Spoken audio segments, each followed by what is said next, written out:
Welcome to academy of physics. Last લેક્ચરની અંદર આપણે ગોસના નિયમ વિશેની માહિતી લીધી હતી. એનું ફોર્મ્યુલા કઈ રીતે આવે છે એ આપણે ગોળા માટે તારવ્યું હતું. હવે આજે ગોસનો નિયમ વાપરતા પહેલાં કેટલાક નિયમો છે અથવા અગત્યના મુદ્દાઓ છે જોઈએ. તો ગોસના નિયમનો અગત્યના મુદ્દાઓમાં પહેલો મુદ્દો એવો છે કે ગોસનો નિયમ છે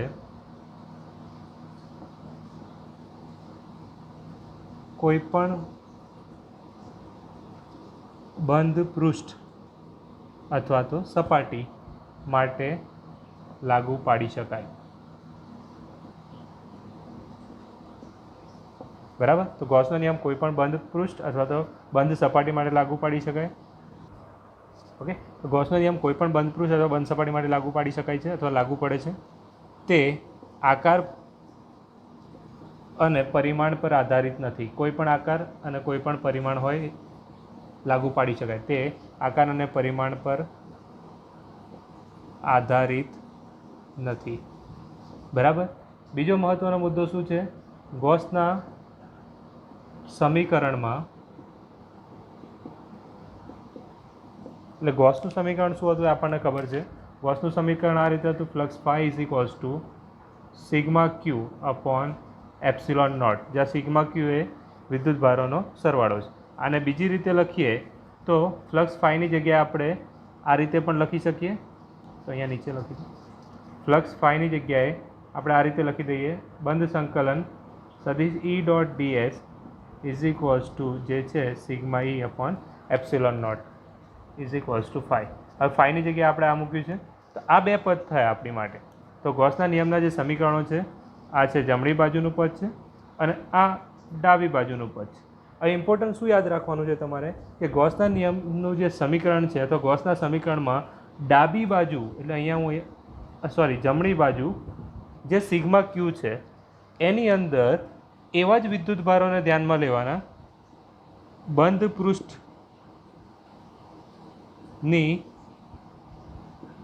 અંદરના બધા જ વિદ્યુત ભારોનો સરવાળો. આ ખાસ ઇમ્પોર્ટન્ટ છે, સમજવાનું છે. આ તો બીજું છે, બીજો અગત્યનો મુદ્દો કે ગોસના સમીકરણમાં જે જમણી બાજુનું પદ છે, એટલે અહીંયા તમારે લખી દેવાનું કે જમણી બાજુના પદમાં સિગ્મા ક્યુ એટલે કે એવા જ વિદ્યુત ભારોનો સરવાળો કરવામાં આવે કે જે વિદ્યુત ભારો બંધ પૃષ્ઠની અંદરના ભાગમાં હોય. તો સિગ્મા ક્યુ જે છે અહીંયા એમાં એવા જ વિદ્યુત ભારો આવશે જે પૃષ્ઠની અંદર હશે. બરાબર. હવે ત્રીજાની અંદર શું કરવાનું છે તમારે? હવે ડાબી બાજુના પદમાં બંધ સંકલન સદિશ ઈ ડોટ ડીએસ, એ વિદ્યુત ક્ષેત્ર છે અને વિદ્યુત ક્ષેત્ર હોય એટલે વિદ્યુત ભાર આવે. તો ડાબી બાજુની અંદર જ્યારે આપણે વિદ્યુત ભારોની ગણતરી લેવાની હોય ત્યારે બધા જ વિદ્યુત ભારો આવશે. એ વિદ્યુત ભારો પૃષ્ઠની અંદર છે કે પૃષ્ઠની બહાર છે, એ બધા જ વિદ્યુત ભારોનો આની અંદર ગણતરીમાં લેવાના. બરાબર. તો ત્રીજો પોઈન્ટ શું લેવાનો? ગોસના સમીકરણની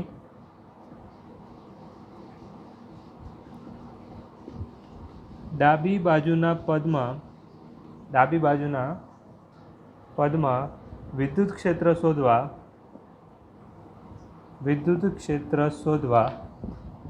બધા જ વિદ્યુત ભારો ગણતરીમાં લેવા.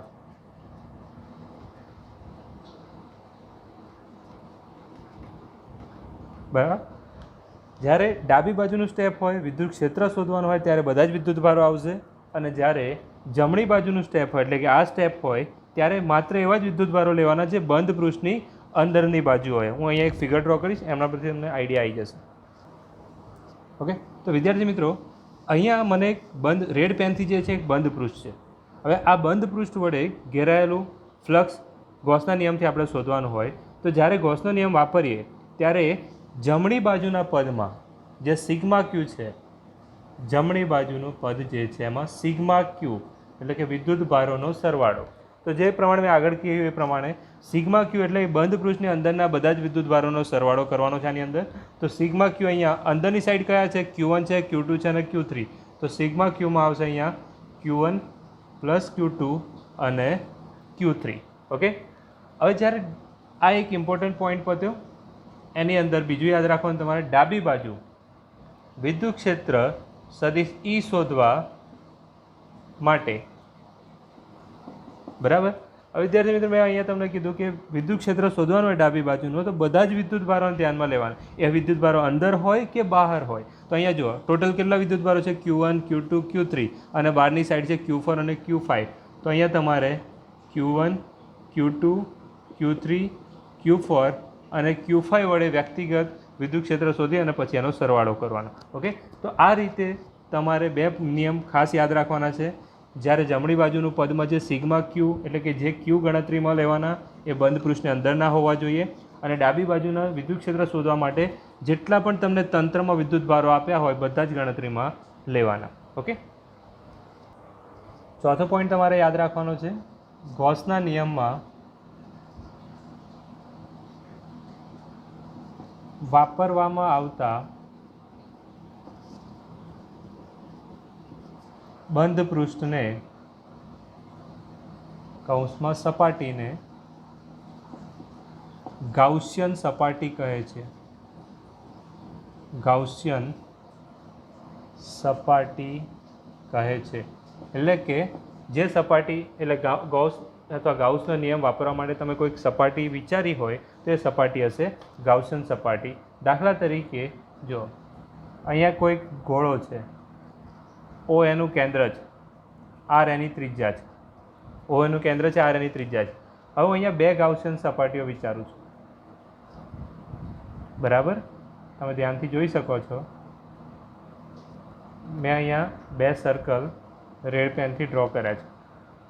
ઓકે, તો આની જે ત્રિજ્યા છે આપણે લઈ લઈએ R1. આની જે ત્રિજ્યા લઈ લઈએ આપણે R2. તો વિદ્યાર્થી મિત્રો તમે જોઈ શકો છો અહીંયા 1 જે છે ગાઉસિયન સપાટી છે અને 2 અહીંયા નામ આપી દઈશું આપણે, એ પણ ગાઉસિયન સપાટી છે. તો રેડ પેનથી જે મેં ડ્રો કર્યા છે ગાઉસિયન સપાટી, કારણ કે મારે ગૌસનો નિયમ વાપરવા માટે મેં ગોળાની આજુબાજુ એક કાલ્પનિક પૃષ્ઠ વિચારે છે જે ગોળાકાર છે. તો આ બંને ગાઉસિયન સપાટી છે. તો આ યાદ રાખવાનું છે, ગૌસના નિયમ વાપરવામાં આવતી બંધ પૃષ્ઠ અથવા સપાટીને ગાઉસિયન સપાટી અથવા ગાઉસિયન પૃષ્ઠ કહે છે. ઓકે, પાંચમામાં ગૌસના નિયમનો ઉપયોગ કરીને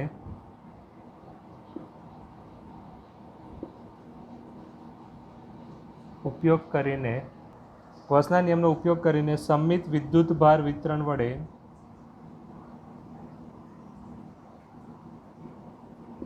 વિદ્યુત ક્ષેત્ર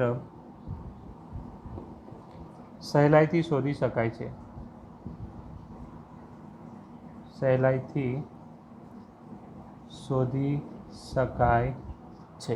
ઓકે, તો આ 5 વસ્તુ તમારે યાદ રાખવાની છે જે ગાઉસનો નિયમ વાપરવા માટેના અગત્યના મુદ્દાઓ છે. હવે જોઈએ આપણે ઉદાહરણ 1.11 જેની અંદર આપણને વેલ્યુ આપી છે. આકૃતિ હમણાં આપણે જોઈશું. બરાબર, એના બેઝ પર આપણે કુલ ફ્લક્સ શોધવાનું છે. આપણને ફિગર આપી છે, એના પરથી આપણે એનું સોલ્યુશન કરવાનું છે. ફર્સ્ટમાં ઘનમાંથી ફ્લક્સ શોધવાનું છે અને બીજામાં ઘનમાંથી કુલ વિદ્યુત ભાર. તો પહેલાં ફ્લક્સ શોધશું અને ત્યાર પછી ગૌસનો નિયમ વાપરીને ક્યુ વિદ્યુત ભાર આપણે શોધીશું. તો ચાલો શોધીએ. તો વિદ્યાર્થી મિત્રો આપણને EX આપે છે α(x⁻², જ્યાં x અહીંયા તમને EX આપ્યું છે, મતલબ x દિશાનું વિદ્યુત ક્ષેત્ર આપ્યું છે. E1 અને EZ 0 છે, એટલે કે y અને z દિશાનું વિદ્યુત ક્ષેત્ર 0 છે. જ્યાં EX α(x⁻²) જે આલ્ફા છે એની વેલ્યુ તમને આપી છે 800 Nm/cm². હવે આની અંદર A તમને 0.1 મીટર આપેલા છે. બરાબર, સોરી, આ તમને આલ્ફા કુલમ ઇન્ટુ મીટર/1 આપશે. હવે આની અંદર તમારે શોધવાનું શું છે? તો તમારે સૌપ્રથમ શોધવાનું છે, તમે વેલ્યુ ચેક કરો તો તમને આપ્યું છે કે ઘનમાંથી પસાર થતું ફ્લક્સ, એટલે આ જે સમઘન આપ્યો છે એમાંથી પસાર થતું ફ્લક્સ અથવા ઘનમાંથી કુલ ફ્લક્સ આપણે શોધવાનું છે. બરાબર, તો ફ્લક્સ, તો પહેલો પોઈન્ટ તમને આપ્યો છે, આ જે સમઘન તમને આપ્યો છે, એટલે કે અહીંયા મેં ઘન લખ્યું છે, ઘનમાંથી ફ્લક્સ એવું શોધવાનું છે. ઓકે, હવે બાજુઓ છે. હવે આ ફિગરને તમે ધ્યાનથી જોઈ શકો છો. તો અહીંયા ઉપર, નીચે, આજુબાજુ સમઘનની ઘણી બધી બાજુઓ છે. બરાબર, તો એ બધી બાજુઓમાંથી અહીંયા બીજી વસ્તુ તમને એક મેન્શન કરી દીધી છે કે વિદ્યુત ક્ષેત્ર કઈ દિશામાં છે? માત્ર x દિશામાં. એટલે સપોઝ હું અહીંયા આ રીતે લખી દઉં છું કે વિદ્યુત ક્ષેત્ર જે છે એ કઈ દિશામાં છે? x દિશામાં છે. અને કેટલું છે, કઈ રીતે બદલાશે આપણને આપી દીધું છે. વિદ્યુત ક્ષેત્રની દિશા છે. હવે વિદ્યાર્થી મિત્રો તમે જોઈ શકો છો કે વિદ્યુત ક્ષેત્રની દિશા આલ્ફા એક્સ રેસ ટુ 1/2 માં આ એક્સ દિશામાં વિદ્યુત ક્ષેત્ર છે. તો સમઘનની જે આ બાજુ છે અને આ બાજુ છે એ જ એને લંબ થશે. ઉપરની બાજુ, નીચેની બાજુ, પાછળની બાજુ, આગળની બાજુ બધી જે છે એ વિદ્યુત ક્ષેત્રને સમાંતર છે. ખાલી લેફ્ટ અને રાઈટ એટલે અહીંયા મેં લખ્યું છે NL, અહીંયા તમે ધ્યાનથી જોઈ શકો છો. એટલે અહીંયા હું એને આ રીતે એરા મારી દઉં છું. એટલે આ સાઈડ થશે અને આ ડાબી બાજુની સાઈડ છે, આ જમણી બાજુની સાઈડ છે. એટલે અહીંયા N કેપ L લખ્યું છે, અહીંયા લખ્યું છે N કેપ R. આ જે બંને જે આપણે ડેશ કરેલી જે બાજુઓ છે સમઘનની એ વિદ્યુત ક્ષેત્રની દિશાને લંબ હશે. આ રીતે છે, વિદ્યુત ક્ષેત્ર આ દિશામાં છે અને સાઈડો આ રીતે છે, એટલે બાજુ આ રીતે છે. તો એકબીજાને લંબ થશે અને લંબ થાય તો શું થાય? બંને વચ્ચેનો ખૂણો બનશે π/2. બરાબર. હવે આપણે જે શોધવાનું છે એની અંદર જો બધી વેલ્યુ તમને આપેલી છે. સમઘનમાંથી પસાર થતું ફ્લક્સ શોધવાનું છે. જોઈએ, ફ્લક્સનું ફોર્મ્યુલા આપણને ખબર છે, phi = E × ΔS. ઓકે, તો વિદ્યાર્થી મિત્રો આપણે ઘનમાંથી કુલ ફ્લક્સ શોધવાનું છે. તો વિદ્યુત ક્ષેત્રને માત્ર એક્સ ઘટક હોવાથી અહીંયા બે વસ્તુ તમે જોઈ શકો છો. વિદ્યુત ક્ષેત્ર કઈ દિશામાં છે? વિદ્યુત ક્ષેત્રને માત્ર એક્સ ઘટક હોવાથી, બરાબર, જે બાજુઓ કે અહીંયા મેં ડેશ ડેશ લાઈન કરી છે એ બાજુઓનું જે વિદ્યુત ક્ષેત્ર અને ક્ષેત્રફળ જે છે ΔS વચ્ચેનો કોણ કેટલાનો થશે? આ રીતે છે. વિદ્યુત ક્ષેત્ર આ રીતે છે અને બાજુ આ રીતે છે. તો બંને વચ્ચેનો કોણ કેટલો થશે? 90 ડિગ્રી. બરાબર છે, એટલે π/2. પણ એનો ક્ષેત્રફળ સદિશ પ્લેનનો એટલે કે સમતલનો ક્ષેત્રફળ સદિશ એને લંબ હોય છે. એટલે અહીંયા NR અને N કેપ એ દિશાના એકમ સદિશો છે જે વિદ્યુત ક્ષેત્રની દિશામાં છે. એટલે અહીંયા આપણને વિદ્યુત ક્ષેત્ર મળશે. બાકીની બાજુ જે છે આ સપોઝ હું અહીંયા 1, 2, પાછળની સાઈડ 3, આગળની સાઈડ જે ફ્રન્ટ હશે 4, આ ચાર બાજુએ બરાબર વિદ્યુત ક્ષેત્ર આપણને મળશે નહીં, કારણ કે એના ક્ષેત્રફળ સદિશો આને લંબ હશે. ઓકે, અહીંયા લખી દઈએ કે વિદ્યુત ક્ષેત્ર માત્ર એક્સ ઘટક હોવાથી વિદ્યુત ક્ષેત્ર અને ક્ષેત્રફળ ΔS વચ્ચેનો કોણ કેટલો થશે? અહીંયા ±π/2 થશે. કોની માટે ±π/2 થશે? તો બરાબર, પણ આ કયા ભાગો માટે? તો અહીંયા જે ડેશ લાઈન કરી છે તમારા બુકમાં છાયાંકિત ભાગ, તો અહીંયા લખી દેવાનું તમારે છાયાંકિત ભાગ માટે. બરાબર, E એટલે વિદ્યુત ક્ષેત્ર અને ΔS અહીંયા સદિશ નહીં લીધું, ΔX ક્ષેત્રફળ લીધું છે, એકબીજાને લંબ છે. બરાબર છે. તો એનો ક્ષેત્રફળ સદિશ લેફ્ટ સાઈડ માટે અને રાઈટ સાઈડ આ જે બે બાજુઓ છે બરાબર, બંને માટે આપણને વિદ્યુત ક્ષેત્ર પરથી વિદ્યુત ફ્લક્સ મળશે. જ્યારે 1 અહીંયા જે 2 છે, 3 છે અને આ બાજુનો ફ્રન્ટ એન્ડ 4 એ ચારે ચારમાં વચ્ચેનો ખૂણો કેટલાનો બનશે? બંને વચ્ચેનો 0 લીધો. બરાબર, એટલે પહેલાં આનું શોધીએ અને પછી પેલા ભાગોનું લઈએ. ઓકે, વિદ્યાર્થી બીજું તમે આમાં ટોટલ સમઘન છે એની 6 બાજુઓ છે. જો એક આ બાજુ છે, એક આ બાજુ, ત્રીજી, ચોથી, પાંચમી, છઠ્ઠી. બરાબર, ટોટલ તમે બાજુઓ ગણશો તો બધી જ બાજુઓમાં આપણે એવી જ બાજુઓ ધ્યાનમાં લેવાની જે એક્સ અક્ષ સાથે સંબંધિત હોય, કારણ કે વિદ્યુત ક્ષેત્ર માત્ર આપણને એક્સ દિશામાં જ આપ્યું છે. વાય અને ઝેડ સાથે જે દિશાઓમાં આપણને વિદ્યુત ક્ષેત્ર શું આવશે? શૂન્ય આપ્યું છે. વિદ્યુત ક્ષેત્ર શૂન્ય હોય તો ફ્લક્સ પણ શું આવશે? શૂન્ય. એટલે મેં અહીંયા લખી દીધું છે કે છાયાંકિત કરેલ બાજુ સિવાયની બધી જ બાજુઓ માટે ફ્લક્સ phi = E ΔS અલગ અલગ હોવાથી અહીંયા એક આ બાજુ હશે, એક આ બાજુ હશે, સમાન મૂલ્યનું વિરુદ્ધ દિશાનું, એટલે છેલ્લે શૂન્ય થઈ જશે. અને ડાયરેક્ટ બી યાદ રાખો તો બી થઈ જશે. EY અને EZ શૂન્ય છે એટલે ફ્લક્સ પણ શૂન્ય થશે. હવે આપણે ડાબી બાજુનું એટલે આ બાજુનું, જમણી બાજુનું એટલે આ બાજુનું, એના માટે વિદ્યુત ફ્લક્સ શોધીશું અને પછી એનો સરવાળો કરીએ એટલે આખું આપણને ફ્લક્સ મળી જશે. વિદ્યાર્થી મિત્રો, પહેલાં આપણે ડાબી બાજુની અથવા ડાબી તરફની બાજુ આગળનું વિદ્યુત ક્ષેત્ર શોધીશું. તો વિદ્યુત ફ્લક્સ પહેલાં વિદ્યુત ક્ષેત્ર અને પછી વિદ્યુત ફ્લક્સ. હવે વિદ્યુત ક્ષેત્ર આપણને ડાબી બાજુ એક્સ દિશા પર જ છે, એટલે EX અહીંયા તમને આપે છે α(x⁻²². પરંતુ વિદ્યાર્થી મિત્રો, ડાબી તરફનું કીધું છે એટલે ઉદ્ગમ બિંદુ O અહીંયા જે છે ત્યાંથી પહેલી ડાબી બાજુ તરફનું અંતર કેટલું છે? એ એના જે બાજુની લંબાઈ આપી હશે એના જેટલું જ થશે. તો x⁻² માં જે x છે ત્યાં શું લેવાનું તમારે?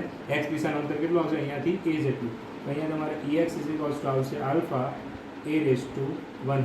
કૌંસમાં લખી દેવાનું જે જ્યાં x = એ ડાબી તરફ માટે આ જ રીતે તમારે શોધવાનું છે. આ ડાબી તરફનું લખી દો. સેમ હવે ડાબીની જગ્યાએ અહીંયા તમારે કરી દેવાના છે જમણી તરફની બાજુ આગળનું વિદ્યુત ક્ષેત્ર સેમ જ રહેશે. અહીંયા પણ સેમ જ રહેશે. ચેન્જ અહીંયા આવશે. અહીંયા તમે ધ્યાનથી જોઈ શકો છો કે જમણી તરફની બાજુ આ બાજુ છે, બરાબર. તો અહીંયાથી ટોટલ અંતર કેટલું થશે? એ પ્લસ આ પણ અંતર એ છે, એટલે આ બિંદુ આગળનું ટોટલ અંતર અહીંયાથી એ અને અહીંયાથી એટલે 2a થશે. તો અહીંયા તમારે આવશે 2a, જ્યાં x અહીંયા લઈ જવાના તમારે 2a. તો જમણી તરફની આ બીજું સ્ટેપ લખવાનું. ઓકે, જે રીતે ડાબી તરફનું લખ્યું એ જ રીતે જમણી તરફનું લખવાનું. ડાબીની જગ્યાએ જમણી તરફનું લખી દેવાનું. વિદ્યુત ક્ષેત્ર Ex alpha x raised to 1/2, જ્યાં x બરાબર એ હતું અહીંયા. તો અહીંયા ટોટલ કેટલું થશે? અહીંયાથી અહીંયાનું એ અને અહીંયાથી બીજું એ એટલે 2a થશે. તો 2a raised to 1/2, જ્યાં x 2a જમણી તરફ માટે. તો આ બે દિશાઓ જે છે ડાબી અને જમણી એનું વિદ્યુત ક્ષેત્ર મળી ગયું. હવે એનું બંનેનું ફ્લક્સ લેફ્ટ સાઈડ અને રાઈટ સાઈડ એના ક્ષેત્ર એકમ સદિશ આપણને આપ્યા છે. જો રાઈટ સાઈડનું સદિશ આ રીતે છે, જે વિદ્યુત ક્ષેત્રની દિશામાં જ છે. સદિશ એ આ તરફ છે એટલે તો થીટા અહીંયા શૂન્ય આવશે. અહીંયા લેફ્ટ સાઈડનું જે ક્ષેત્રફળ સદિશ છે એ વિદ્યુત ક્ષેત્રની વિરુદ્ધ દિશામાં છે. તો થીટા કેટલો આવશે? 180, બરાબર. તો બંને વેલ્યુ મૂકી એંગલ પ્રમાણે અને આપણે સોલ્વ કરીએ. સો ડાબી તરફની બાજુ આગળનું વિદ્યુત ફ્લક્સ અહીંયા લઈશું આપણે phi left is equals to E. તમે અહીંયા લેફ્ટ અને રાઈટ જ્યાં એક્સ અને વાય આપણે લખ્યા ત્યાં લેફ્ટ અને રાઈટ પણ લખી શકો છો. તો ઈ ઇન્ટુ ડેલ્ટા એસ, બરાબર. તો અહીંયા સદિશ સ્વરૂપે હશે. એનું સદિશ સ્વરૂપ ઓપન કરો તો ઈ ડેલ્ટા એસ. હવે ડેલ્ટા એસ છે વિદ્યાર્થી મિત્રો, આપણે ફ્લક્સમાં જોયું હતું ડેલ્ટા એસને delta S into N cap લખાશે, બરાબર. તો અહીંયા મેં સદિશ ઈ ડોટ ડેલ્ટા એસ, બરાબર. તો સદિશ સ્વરૂપ પર રાખીએ આપણે. ડેલ્ટા એસ સદિશને આપણે આ રીતે લખી દઈએ delta S into N cap. તો ડેલ્ટા એસ એ મેગ્નિટ્યુડ ફોર્મમાં છે, એન કેપ અહીંયા આપણે ડાબી તરફનું જોઈએ છે તો અહીંયા આવશે એન કેપ એલ. હવે આનું ડોટ પ્રોડક્ટ લઈએ એટલે ખૂણાની વેલ્યુ મૂકીએ આપણે. તો E delta S into N cap એટલે કોસ થીટા થશે, બરાબર. એકમ સદિશ જ્યાં એન કેપ એલ એકમ સદિશ એનું માન 1 હોય એટલે લખવાની જરૂર નથી.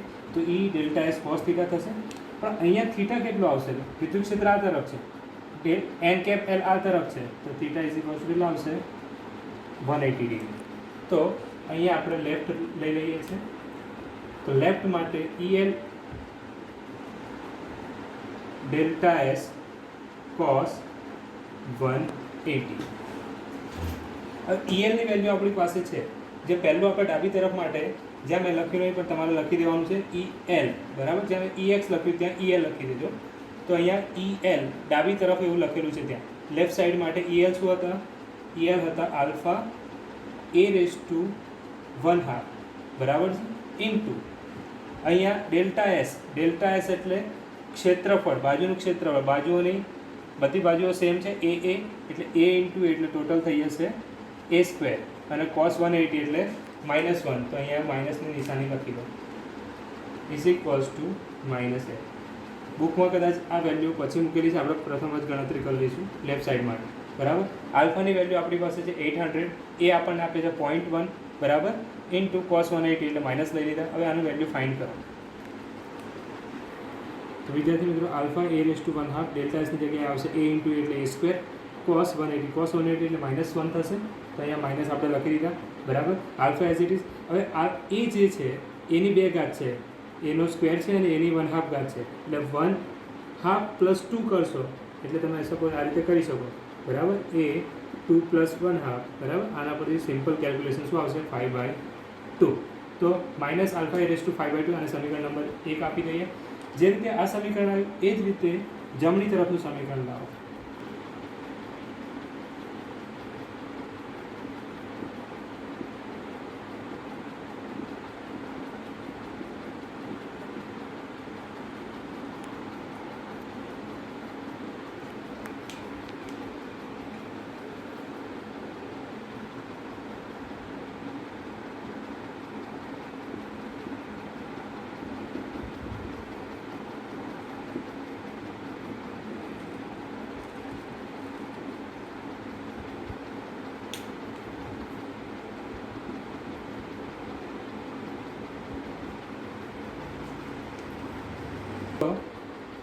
વિદ્યાર્થી મિત્રો જમણી તરફની બાજુ આવેલો વિદ્યુત ફ્લક્સ ફાઈ આર એટલે right side E dot delta S સદીશ એસ ઇઝ ડેલ્ટા એસ એટલે delta S into N cap લખાશે, પણ અહીંયા એન આર આવી જશે કારણ કે રાઈટ સાઈડ છે.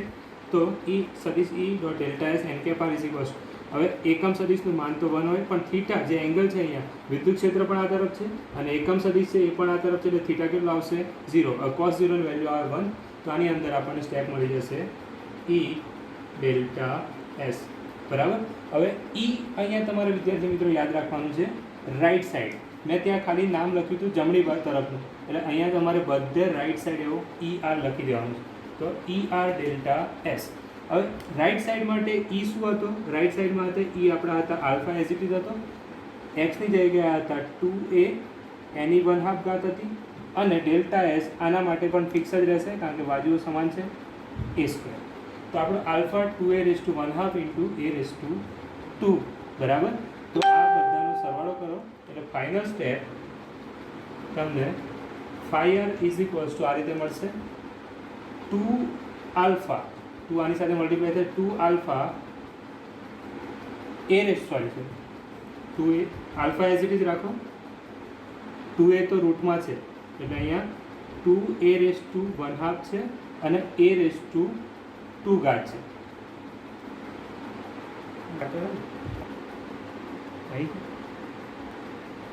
તો phi R is equal alpha 2a⁻1/2 a⁻2 ઘાત બરાબર. એઝ ઇટ ઇઝ લખીએ અને પછી કુલ ફ્લક્સ માટે લેફ્ટ સાઈડ અને રાઈટ સાઈડનો સરવાળો કરીએ. તો કુલ flux phi is equal to left સાઈડનું ફ્લક્સ પ્લસ રાઈટ સાઈડનું ફ્લક્સ થશે, બાકી બધું તો 0 છે બધી બાજુનું, એટલે આ બે જ સાઈડ આવશે. લેફ્ટ સાઈડ માટે શું હતું? લેફ્ટ સાઈડ માટે આપણે સાબિત કર્યું આલ્ફા a⁵5/2 હતા. રાઈટ સાઈડ માટે અહીંયા છે જ આપણી પાસે, રાઈટ સાઈડ માટે આલ્ફા 2 a⁻2. હવે અહીંયા a⁻2 જે છે બરાબર, આલ્ફા તમે આ રીતે ઇઝીલી સમજવા માટે 2⁻1/2 એટલે √2 થશે, એની 1/2 ઘાત અને બીજી 2 ઘાત પ્લસ એટલે 5/2 બરાબર. તો આની અંદરથી સામાન્ય શું નીકળશે? આલ્ફા, બીજું શું સામાન્ય નીકળે? a⁻5/2 બરાબર. પણ જે અહીંયા આપણું આલ્ફા માઇનસ હતું તો એ માઇનસની સાઇન બી રાખવાની. હવે આની અંદરથી જે ટર્મ કોમન છે કાઢી લો, આલ્ફા a⁻5/2 કોમન આવી જશે વિદ્યાર્થી મિત્રો. અહીંયાથી આખો ટર્મ કોમન આવી જાય તો અહીંયા આવશે -1. અહીંયાથી આલ્ફાને a⁻5/2 કોમન નીકળશે તો અહીંયા આવશે +√2. હવે બધી વેલ્યુ આપણી પાસે છે એ મૂકી દઈએ. તો કુલ flux phi is equals to આલ્ફાની જગ્યાએ 800 મૂકી દો. એ તમને આપે છે 0.1 મીટર. ચેક કરી લો value. A is equals to 0.1 ની 5/2 ઘાત થશે ઇન બ્રેકેટમાં -1. હવે વિદ્યાર્થી મિત્રો તમને √2 ની વેલ્યુ કાઢી નાખવાની, સમથિંગ 1.41 આવશે બરાબર. હવે આનો પ્લસ માઇનસ કરી દો અને મલ્ટિપ્લિકેશન કરી દો. ઓકે, તો √2 ની જગ્યાએ 1.41 મૂકી દેવાનું એટલે 1.41 - 1 થઈ જશે 0.41 બરાબર. 800 ગુણ્યા 0.41 કરી દેવાના, એ જે જવાબ આવે. પછી આ 0.1 ની 5/2 ઘાત છે એ તમારે નીકાળી દેવાની કેલ્સીની અંદર બરાબર. તો એનો જે ફાઇનલ આન્સર આપણને મળે છે ફ્લક્સનો એ 1.05 newton metre square upon coulomb જેટલો મળે છે. આ એક ભાગ પડ્યો કે જેમાં કુલ ફ્લક્સ શોધ્યું. હવે બીજું જે છે આની અંદર ઘેરાયેલો વિદ્યુત ભાર શોધવાનો, એમાં ગોસનો નિયમ ડાયરેક્ટ વાપરી દો એટલે આપણને આન્સર મળી જશે. બીજો પાર્ટ છે ઘનમાં રહેલ, એટલે કે સમઘન બી તમે લખી શકો છો. સમઘન વડે ઘેરાયેલ કુલ વિદ્યુત ભાર આપણે શોધવાનું છે. એકવાર જો તમને કુલ ફ્લક્સ મળી જશે તો આ ઇઝીલી અહીંયા તમારે ગોસનો નિયમ વાપરી લેવાનો. ગોસના નિયમ અનુસાર બરાબર, ગોસના નિયમનું ફોર્મ્યુલા શું છે? અહીંયા ગોસનો નિયમ શું કહે છે? કુલ flux phi is equals to કુલ વિદ્યુત ભાર, એટલે અહીંયા ક્યુ લઈએ છીએ અપોન એપ્સિલોન નોટ. આપણે શોધવાનું છે ઘેરાયેલો વિદ્યુત ભાર બરાબર. તો ઘેરાયેલો વિદ્યુત ભાર ક્યુ ઇઝ ઇક્વલ્સ ટુ શું આવશે? કુલ ફ્લક્સ ઇન્ટુ એપ્સિલોન નોટ. હવે કુલ ફ્લક્સ હમણાં જ આપણે શોધ્યું, એની વેલ્યુ આપણને 1.05 મળી. એપ્સિલોન નોટ એ શૂન્યાવકાશની પરમિટિવિટી છે જેની વેલ્યુ ફિક્સ હોય છે 8.854 10⁻12 બરાબર. તો ક્યુ આપણને આના પરથી મળી જશે. ક્યુ ઇઝ ઇક્વલ્સ ટુ આનું સિમ્પ્લિફિકેશન આપો એ તમારો આન્સર થશે એપ્રોક્સિમેટલી 9.27 ઇન્ટુ 10⁻12 જેટલો આવે છે કુલમ. તો આપણો ફાઇનલ આન્સર સમઘન વડે ઘેરાયેલો કુલ વિદ્યુત ભાર ક્યુ ઇઝ ઇક્વલ્સ ટુ આવશે 9.27 ઇન્ટુ 10⁻12 કુલમ. ઓકે, તો આ આખો સમ કમ્પ્લીટ કરવાનો. ખાસ યાદ રાખવાનું છે જે લેફ્ટ અને રાઇટ સાઈડ છે એના વડે જ ઉદ્ભવતું વિદ્યુત ક્ષેત્ર આવશે, બાકીની બધી સાઈડો વડે નહીં આવે, કારણ કે એ અને એનું જે ક્ષેત્રફળ સદિશ છે વિદ્યુત ક્ષેત્ર સાથે 90નો ખૂણો બનાવે છે, એટલે ફ્લક્સ 0 થઈ જશે. બીજું એ રીતે યાદ ના રહે તો EY અને EZ પણ 0 આપેલા છે, તો ડાયરેક્ટ 0 થઈ જશે. ખાલી એક્સની જે બાજુમાંથી જે મતલબ એક્સમાંથી પસાર થતી જે બાજુ છે લંબ, એને જ તમારે ધ્યાનમાં લેવાની છે, બાકીની બાજુઓને નહીં. ઓકે, નેક્સ્ટ જોઈએ. ઓકે, વિદ્યાર્થી મિત્રો આપણે જોઈએ ઉદાહરણ નંબર 1.12, જેની અંદર તમને એક નળાકાર આપ્યો છે બરાબર. એ નળાકાર કુલ 20 સેન્ટીમીટર લંબાઈનો છે. નળાકારનું મધ્ય બિંદુ ઉગમ બિંદુ એક્સ અને વાય જે અક્ષિસ છે એના ઉગમ બિંદુ પર હોય એ રીતે ગોઠવવામાં આવ્યું છે. એટલે આ બાજુ થશે -10, આ બાજુ થશે +10 બરાબર. ટોટલ 10 + 10 એટલે 20 જ થવાના છે, પણ દિશા એટલા માટે આપી કારણ કે ઉગમ બિંદુ પર એનું મધ્ય બિંદુ છે, એટલે આ બાજુનું -x દિશા આવશે, આ બાજુની +x દિશા, એટલે માઇનસ આવશે x બરાબર -10, અને આ બાજુનું સ્ટેપ આવશે x બરાબર 10 સેન્ટીમીટર. નળાકારની જે ત્રિજ્યા છે એ તમને 5 સેન્ટીમીટર આપી છે, 0.05 મીટર થઈ છે. બીજું તમને આપ્યું છે વિદ્યુત ક્ષેત્ર ધન x દિશામાં, એટલે જ્યારે x > 0 હોય, એટલે xની વેલ્યુ 0 કરતાં વધારે હોય ત્યારે વિદ્યુત ક્ષેત્ર સદિશ 200 I કેપ ન્યૂટન પર કુલમ એ ધન x દિશા તરફ આપેલું છે. જો x < 0 હોય એટલે કે ઋણ આપેલા હોય, એટલે ઋણ x દિશા તરફ હોય ત્યારે વિદ્યુત ક્ષેત્ર સદિશ બરાબર -200 I કેપ ન્યૂટન પર કુલમ છે. હવે આપણે કુલ વિદ્યુત ફ્લક્સ શોધવું છે આ નળાકારનું, અને વિદ્યુત ભાર બી શોધવાનો છે. તો આ નળાકારને આપણે 3 ભાગમાં વિભાજિત, જે આપણે આગળ થિયરીમાં કરી ચૂક્યા છે. આનું 3 ફ્લક્સ શોધવાના, એક આ સપાટીનું, એક આ સપાટીનું અને એક વક્રાકાર સપાટીનું. તો આને આપણે નામ આપી દઈએ લેફ્ટ સાઈડ, આ બાજુના સ્ટેપને લેફ્ટ સાઈડ, આ બાજુના સ્ટેપને રાઇટ સાઈડ, અને ઉપરનું જે છે એને સપાટી નામ આપી દઈશું. તો અહીંયા ડાબી તરફ એ લેફ્ટ છે, તો ડાબી તરફની સપાટી આગળનું વિદ્યુત ફ્લક્સ શોધવું છે. તો φL સદિશ E.ΔS બરાબર. હવે આની અંદર સદિશ E તમને ક્યારે કીધું છે ડાબી તરફ, ડાબી તરફ એટલે આ તરફની દિશા છે, એટલે કે x < 0 એટલે -10 સેન્ટીમીટર આપે તમને, ત્યારે કેટલા વિદ્યુત ફ્લક્સ આપ્યું છે વિદ્યુત ક્ષેત્ર -200 I કેપ. તો અહીંયા સદિશની જગ્યાએ લખી દો -200 I કેપ ઇન્ટુ ΔS. જ્યાં તમારે યાદ રાખવાનું છે I કેપ અને ΔS પરસ્પર વિરુદ્ધ દિશામાં છે, એટલે બીજું એક પોઈન્ટ તમારે યાદ રાખવાનો I કેપ ΔS બરાબર તમારે લખવાના છે -ΔS, સદિશ સ્વરૂપ નથી લખવાનું. તો આ વેલ્યુ આની અંદર મૂકી દો. તો φL -200 I કેપ હવે આવશે નહીં, કારણ કે આપણે I કેપ ΔS -ΔS લખી દીધા છે, તો અહીંયા આવી જશે -ΔS. તો માઇનસ પ્લસ થઈ જશે અહીંયા, તો +200 ΔS. ΔS એટલે ક્ષેત્રફળ. કોનું ક્ષેત્રફળ? તો આ નળાકારની અંદર જે આડછેદ છે એનું ક્ષેત્રફળ. તો ΔSની જગ્યાએ તમારે લખી દેવાના πr². હવે આરની વેલ્યુ કેટલી છે? 0.05 એ વેલ્યુ મૂકીને ગણતરી કરો. ઓકે, તો ડાબી તરફની સપાટી આગળનું વિદ્યુત ફ્લક્સ φL = 200 πr² એટલે પાય r છે 0.05 ની વેલ્યુ મૂકી દો. તો 200 ગુણ્યા 3.14 એ 3.14 આવશે, આને 5 ગુણ્યા 10⁻2 માં કન્વર્ટ કરી નાખવા, એનો સ્ક્વેર. તો આ જે ગણતરી આવે છે એ કમ્પ્લીટ કરો બરાબર. ઓકે, તો ડાબી તરફ માટે બધી વેલ્યુ મૂકી દો. 200 ગુણ્યા પાઈની વેલ્યુ 3.14, 5 × 10⁻²² એની કેલ્ક્યુલેશન તમે કરશો કેલ્સીની અંદર, એટલે ડાબી તરફનું ફ્લક્સ તમને 1.57 Nm²/ કુલમ મળે છે, જે પ્લસમાં મળે છે બરાબર. હવે સેમ વેલ્યુ તમારે ફાઇન્ડ કરવાની છે અહીંયા જમણી તરફ. તો વિદ્યાર્થી મિત્રો અહીંયા તમે જોઈ શકો છો જમણી તરફ માટે ક્ષેત્રફળ સદિશ S અને વિદ્યુત ક્ષેત્ર બંને એક સમાન દિશામાં છે, એટલે થીટા તો 0 આવવાનું છે ને cos 0 1 થશે. બીજી વસ્તુ આ જે છે એ ધન x દિશા તરફ છે, ને ધન x દિશા તરફ માટે શું લેવાના તમારે 200 I કેપ પ્લસ છે બરાબર, = 200 I કેપ. જ્યારે અહીંયા ઋણ x માટે માઇનસ છે, અહીંયા પ્લસ 200 આઈ કેપ છે એટલે સિમ્પલ. તો જમણી તરફ માટે ફોર્મ્યુલા લખીએ આપણે. તો ફાઈ આર એટલે રાઈટ સાઈડ માટે ઇક્વેશન આવશે સદિશ ઈ ડોટ ડેલ્ટા એસ સદિશ, એના પરથી ડાયરેક્ટ આપણે ઈની વેલ્યુ આપણને જે આપી છે એક્સ દિશા માટે 200 I cap into delta S, અહીંયા થીટા 0 છે, કોસ 0 1 થઈ જશે, એટલે અહીંયા delta S into I cap તમને આપેલા, આઈ કેપ 1 થશે. તો ડેલ્ટા એસ 200 ઇન્ટુ ડેલ્ટા એસની જગ્યાએ પાઈ આર સ્ક્વેર લખી દો, બરાબર છે. હવે so phi R is equals to, અહીંયા તમને 200 મૂકી દો, પાઈની જે વેલ્યુ આપી છે મતલબ આપણને ખબર છે 3.14, આરની વેલ્યુ આવે 5 ઇન્ટુ 10⁻²નો હોલ સ્ક્વેર કરશો તમે, એટલે આનું કેલ્ક્યુલેશન અહીંયા 200 ગુણ્યા 3.14 ગુણ્યા 5 ગુણ્યા 10⁻²નો હોલ સ્ક્વેર, જે આપણે આગળ સોલ્યુશન આપણને મળ્યું હતું 1.57 newton metre square upon coulomb, એના જેટલું જ આવશે.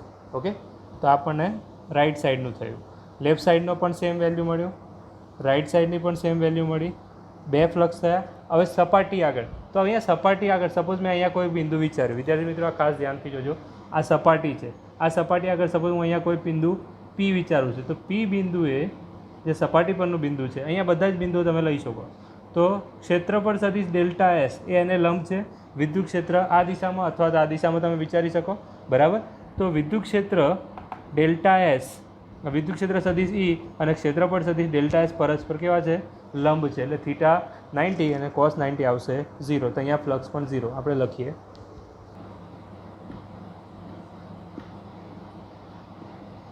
નળાકારની સપાટી પરના કોઈપણ બિંદુએ ફ્લક્સ આપણે એને નામ આપી દઈશું ફાઈ ઇઝ ઇક્વલ્સ ટુ સદિશ ઈ ડોટ ડેલ્ટા એસ.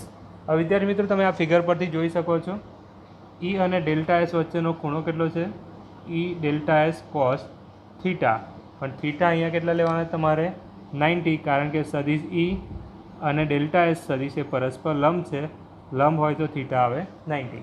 હવે કોસ 90 0, તો અહીંયા પરિણામી ફ્લક્સ કેટલું આવ્યું, flux phi is equals to 0.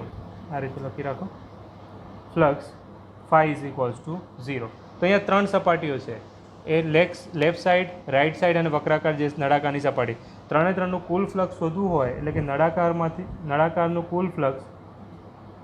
નળાકારનું કુલ flux phi dash is equals to left સાઈડનું ફ્લક્સ, રાઈટ સાઈડની સપાટીનું ફ્લક્સ પ્લસ સપાટી પરનું ફ્લક્સ. હવે સપાટી પરનું ફ્લક્સ તો શૂન્ય છે, લેફ્ટ સાઈડનું ફ્લક્સ કેટલું હતું 1.57, રાઈટ સાઈડનું પણ કેટલું હતું 1.57, બરાબર. તો 1.57 પ્લસ 1.57નું એડિશન કરો એટલે તમને 3.14 સમથિંગ મળશે newton metre square upon coulomb. તો કુલ ફ્લક્સ આપણને આખા નળાકારનું મળ્યું 3.14 newton metre square upon coulomb. હવે નળાકારની અંદર ઘેરાયેલો વિદ્યુત ભાર આપણે શોધીશું ગૌસના નિયમથી અંદર જ. હવે બીજું ફાઇન્ડ કરવાનું છે, આ ડી છે એકચ્યુઅલી 1 2 3 અને સુધી આપણે એ બી સી ફાઇન્ડ કરી દીધા. આ ડી છે, નળાકારની અંદરનો કુલ વિદ્યુત ભાર એ આપણે ગૌસના નિયમથી મેળવી શકીએ. ગૌસના નિયમ પરથી, ગૌસનો નિયમ શું કહે છે, નળાકાર વડે ઘેરાયેલું કુલ વિદ્યુત ફ્લક્સ ઇઝ ઇક્વલ્સ ટુ ઘેરાયેલું વિદ્યુત ભાર અપોન એપ્સિલોન નોટ.